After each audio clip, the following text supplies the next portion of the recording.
Good morning. నేను doctor Prasanna Jayaprakash Gore, consultant gastroenterologist at Renova Neelima hospital, Hyderabad.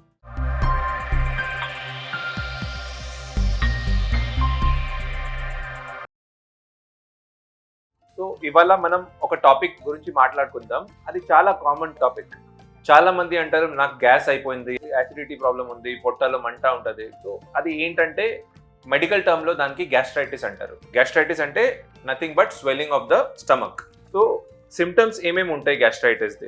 So gastritis symptoms లో nausea అంటే vomiting వచ్చినట్లు అనిపిస్తుంది. హార్ట్ బర్న్ అంటే ఇక్కడ మంట, ఫుడ్ పైప్ లో మంట. బ్లోటింగ్ అంటే పొట్ట ఒబ్బినట్లు అనిపించడం, లేకపోతే పొట్ట నొప్పి, వామిటింగ్స్, అప్పుడప్పుడు వామిటింగ్స్ కూడా రావచ్చు.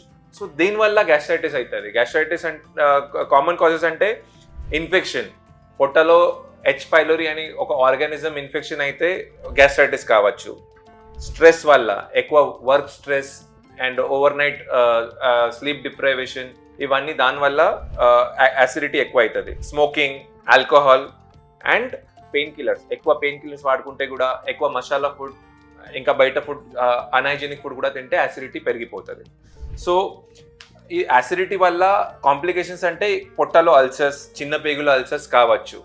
So other topic is why most common question asked is H pylori infection. H pylori అని ఒక ఆర్గానిజం ఉంటుంది. అది డర్టీ ఫుడ్, ఇన్ఫెక్టెడ్ ఫుడ్ తింటే హెచ్ పైలోరీ ఇన్ఫెక్షన్ అవుతుంది. ఆ ఇన్ఫెక్షన్ వల్ల ఏమవుతుందంటే ఆ బ్యాక్టీరియా పొట్టలో జమ అయిపోతుంది. పొట్టలో జమ అయిన తర్వాత అది చిన్న చిన్న అల్సర్స్, పుండులు చేస్తాయి పొట్టలో. దానివల్ల మొత్తం పొట్ట పైన వాపు వచ్చేస్తుంది. సో దానివల్ల ఇవన్నీ సిమ్టమ్స్ వస్తాయి.